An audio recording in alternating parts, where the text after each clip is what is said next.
algo que ya el profesor Izquierdo ya ha mencionado, esa evolución cronológica de la presencia judía en la ciudad de Toledo, que es muy interesante. Le voy a dar, de hecho voy a decir lo mismo que él, es curioso, le estaba viendo su intervención y más o menos coincidíamos en el planteamiento y en el esquema, pero desde un punto de vista de cultura material. Es decir, a mí yo soy arqueólogo, lo que voy a basarme más es en la materialidad judía que pueda existir en ciudades como Toledo, entendiendo Toledo como un campo de prácticas que puede ser extrapolable a otras ciudades peninsulares e incluso europeas. Por tanto, Toledo en ese sentido es un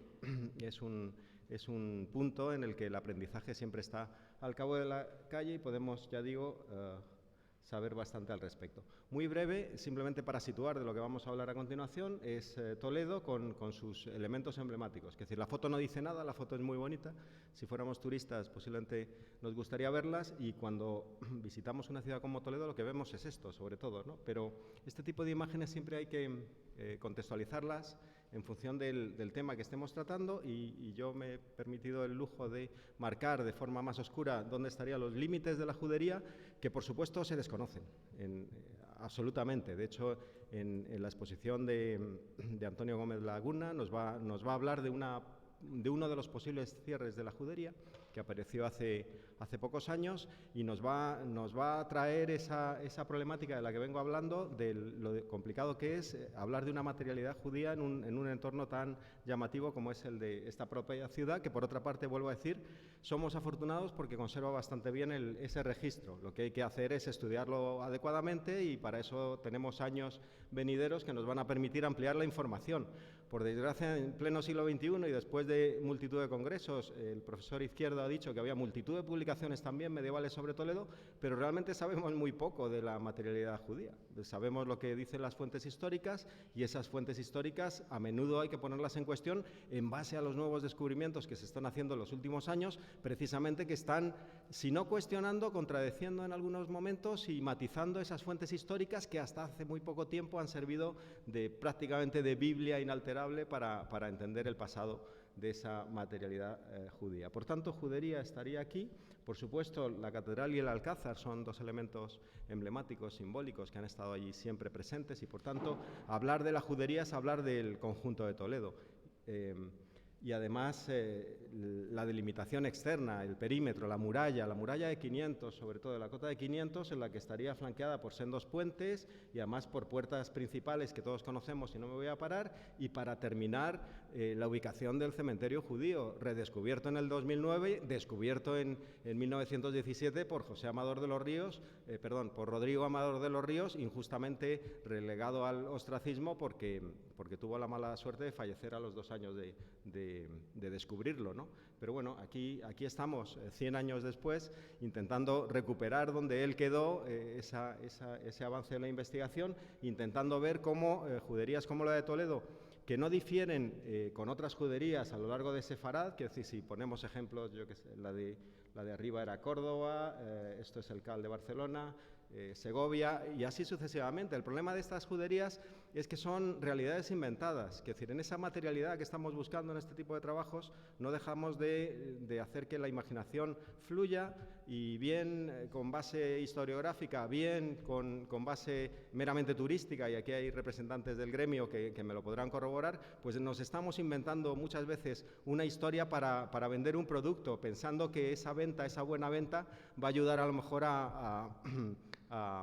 pues no sé, a contribuir a la riqueza del entorno en el que se vende. Y lo que estamos haciendo realmente es equivocarnos, porque si estamos vendiendo un producto que está inventado, o que no está completo, o que no está suficientemente debatido y discutido en los foros que debe hacerse, que no son otros que los científicos, es decir, pues al final acabaremos mal, y lo que transmitimos al resto de la sociedad civil, son mensajes equivocados, y por tanto será muy complicado evitar que cuando pasemos por Toledo o por cualquier ciudad histórica, los discursos que se hacen de esos sitios sean discursos inexactos o adaptados a un cierto público. Los profesionales guías aquí, me imagino que tienen varios discursos sobre los mismos elementos. Cuando viene un grupo de japoneses, sobre el Cristo de la Luz les va a hablar de una manera. Cuando viene un grupo de alemanes, de otra. Cuando viene un grupo de gente de Villacañas, de otra. O cuando viene un grupo... Y así sucesivamente. Y eso es muy peligroso, porque estamos jugando con fuego y más con una materialidad, en este caso judía, vuelvo a decir, en el que está discutible. A nivel del registro material arqueológico judío, y hablo de arqueología, tenemos la Sinagoga del Tránsito, por supuesto, el actual Museo Sefardí, y aquí está su dirección y representación, y es este congreso gracias a él y a la Asociación de Amigos que se está celebrando, y Santa María la Blanca. Esto es lo que tenemos del Toledo judío y esto es lo que vendemos del Toledo judío. A partir de aquí el resto es humo, no hay ningún tipo de base empírica. Quizá a partir del 2009 podemos vender un cementerio judío perteneciente a una comunidad de la Baja Edad Media solamente, pero desconocemos, por ejemplo, cuál sería el cementerio judío en época romana. El profesor Izquierdo ha venido y ha traído una foto, una imagen magnífica de una excavación que realizó Carrobles y Rodríguez en la década del 90, creo recordar, que es muy atractiva, muy sugerente, aunque escasamente elocuente en el momento en el que está descontextualizada, pues su aparición es un basurero en una vila romana del actual mercado de abastos en el Polígono. Por tanto, ¿dónde están los judíos en esta época? Sabemos que en el año 70 Tito se encarga de promover una de esas diásporas que han marcado el futuro de la población judía en Europa. Ya está, nada más. Desconocemos el resto, no sabemos dónde estaba su judería y mucho menos dónde estaba su cementerio. En época visigoda, 3/4 de lo mismo. La materialidad visigoda es fácilmente reconocible en las piedras, en un montón de documentos que tenemos repartidos por todo Toledo, etcétera, pero realmente desde un punto de vista de cultura judía, en época visigoda, pues conocemos cómo se las traía Sisebuto, cómo se las traía Recesvinto o Bamba, etcétera, que eran fluctuaciones en función de los intereses en un momento o en otro y las filias y las fobias que se tenían contra esa o a favor de esa comunidad. Ya está. Por tanto, es interesante. El ejemplo que pongo es la reciente descubierta basílica visigoda que está bajo la iglesia de Tornerías, que es esta, y esto me sirve para ilustrar de nuevo esa materialidad judía en época andalusí, que también es inexistente. Tenemos un ladrillo magnífico funerario expuesto en el Museo Sefardí en la actualidad, que es de esta época, pero desconocemos de nuevo dónde estaría el cementerio, desconocemos dónde estaría la judería. Sabemos que en el 820, y ya lo ha dicho el profesor Izquierdo, mandan a amurallar esa supuesta judería, pero como él mismo ha dicho, suponemos que la judería está donde está en la actualidad, pero nada más. Desde un punto de vista de esa materialidad judía estudiada con una visión arqueológica, desconocemos también muchas cosas. Y ya, por supuesto, si entramos en la Edad Media cristiana, esto ya es un cajón desastre. Que tenemos muchísimos datos, muchísimas fuentes históricas. Las fuentes históricas hablan de muchos aspectos que caracterizan la cultura judía, etcétera, pero realmente desde un punto de vista material, hoy en día lo que estamos haciendo y lo que hemos pretendido el equipo directivo con este congreso es traer ejemplos que cambien la visión de esta imagen. Que sí, está claro que pues, en 1109, a la muerte de Alfonso VI, se produce uno de los primeros pogromos, pero previamente el propio Alfonso VI había sido partícipe de la colaboración con los judíos, y a partir de ahí tenemos un montón de acontecimientos, la mayoría de ellos luctuosos, productos de X que no voy a entrar y tampoco hay tiempo, pero eso desde un punto de vista material es muy complicado de demostrar. El profesor Izquierdo ha puesto en relación las lápidas del Museo Sefardí, que es muy interesante. Las muertes son todas entre 1348 y 1349. Un dato muy interesante. De hecho, la profesora Elisabá nos va a hablar luego de un documento y de esa relación. Su tesis doctoral iba sobre ello, por cierto. Pero a partir de ahí nos falta mucha información.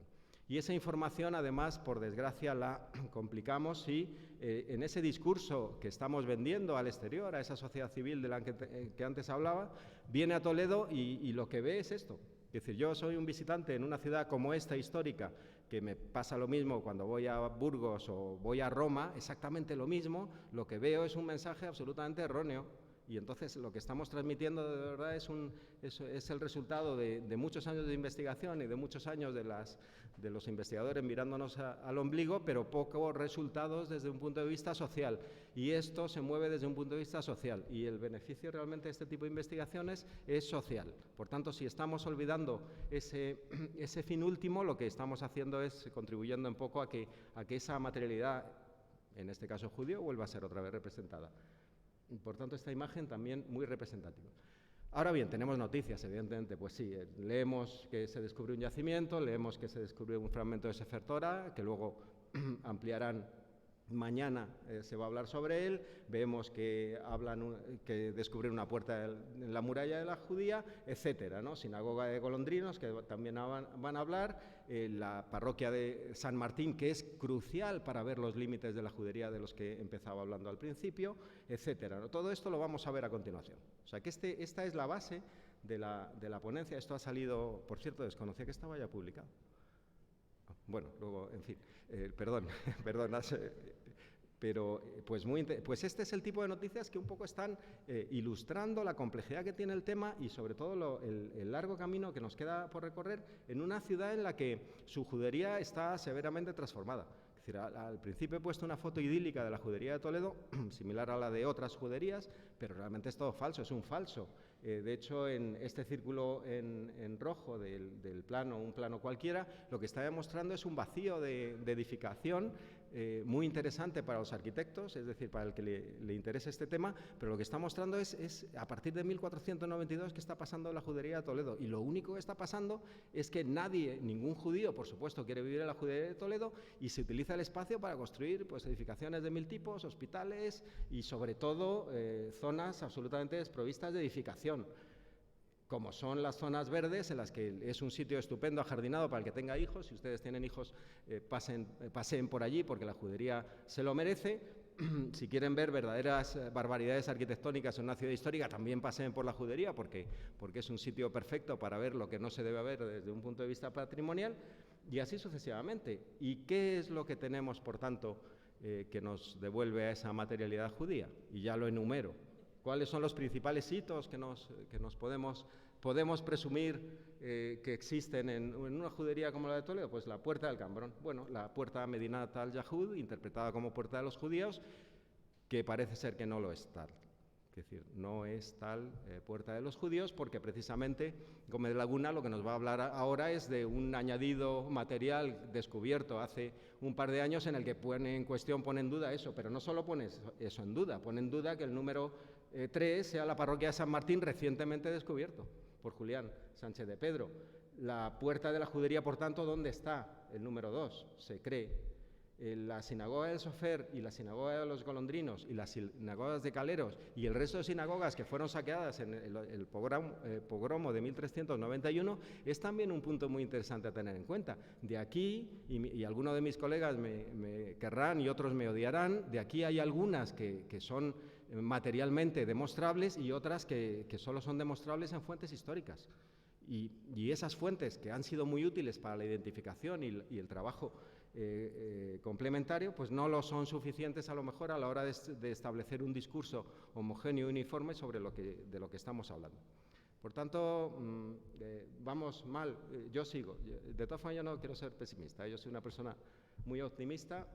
Dice que un pesimista es un optimista con conocimiento, ¿no? O algo así. Pues yo aporto el conocimiento debido.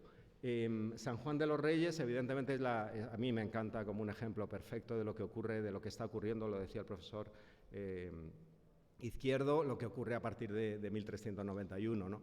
Como los reyes católicos no tienen otro sitio a bien de construir su monasterio que en el centro de la judería, ¿no? Como un símbolo de poder, antes de 1492. O sea que a mí San Juan de los Reyes me parece precioso para entender una serie de cuestiones que tienen que ver con el simbolismo, el poder, la propaganda, que encontramos exactamente igual en otras ciudades españolas como Granada. El Palacio de Carlos V es exactamente igual, es aquí estoy yo y soy yo el que tengo el poder, y esta es la minoría que, por suerte o por desgracia, ha caído en desgracia y va a caer en desgracia. Es decir, 1492 no es el principio, es el final.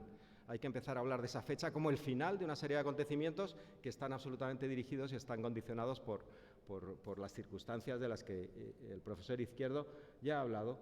La fábrica de harina es el hotel en el que algunos de los ponentes están alojados, y no es otra cosa también que un resto arqueológico muy interesante que por desgracia fue poco gestionado en su momento por una problemática con el proyecto de arquitectura y lo que fuera, pero lo tenemos ahí como un elemento interesante, pero lo damos ya por perdido porque en el momento en el que ya está el hotel construido y la excavación realizada, pues ya poco más se puede hablar, ¿no? Pero a partir de aquí tenemos otros elementos que nos están indicando esa complejidad, pero que a su vez nos dan a lo mejor una esperanza futura en lo que puede ser esto en los próximos años, ¿no? Descubrimientos magníficos como los que vamos a oír a continuación, que agradezco de verdad a los ponentes que van a venir. Sé el esfuerzo, alguno de ellos, de venir aquí y demostrar lo que nos va a contar, pero va a merecer verdaderamente la pena. Yo creo que va a ser la guinda de este día. Esos descubrimientos a los que me refería, pues por ejemplo es el descubrimiento, bueno, muy rápidamente paso los elementos que he ido diciendo, pero este es uno de los que realmente llama la atención, que lo vamos a ver mañana, ¿no? Un fragmento de Sefer Torah. Esto es un hallazgo único en Sefarad y en la península ibérica. Esto es un fragmento de Biblia judía perfectamente conservado como ocultamiento en una de las arquitecturas de la judería. De hecho, este ha estado de excursión siempre en todas las exposiciones. La última fue en la Biblioteca Nacional sobre Biblias judías. Este es magnífico, y además el contenido del texto, que ya Elisabá se encargará de contarnos de qué va, es brutal porque contextualiza un mundo poco conocido y que tiene que ver, en este caso, con la Inquisición, ¿no?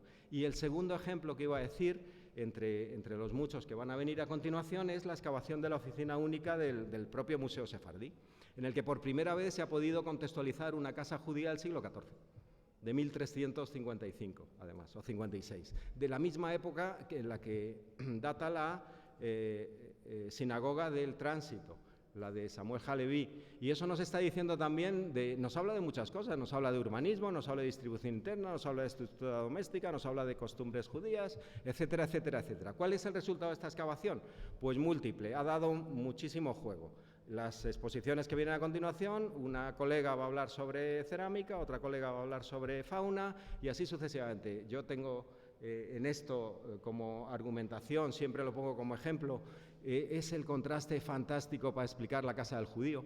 Una Casa del Judío que para la gente que sea de fuera no sabe de lo que estoy hablando, pero la Casa del Judío, por su nombre indica, es un centro de atracción turístico de primer orden falso, con un discurso falso. ¿Por qué? Porque aquí tenemos una casa exactamente igual que la Casa del Judío, con una funcionalidad totalmente distinta, que si les interesa hay bibliografía al respecto y es fácilmente identificable, y que ilustra ese problema de esa materialidad en la que realmente estamos inmersos en ese debate eterno, absurdo, que se terminaría cuando existiera un verdadero propósito de organizar mediante planos directores e intervenciones concretas la gestión de un espacio tan magnífico como es la judería de Toledo. Podría seguir, evidentemente, pero por razones de tiempo me quedo aquí y voy a dar paso al siguiente interviniente, que creo que es Antonio. Pero vamos, muchas gracias por su atención.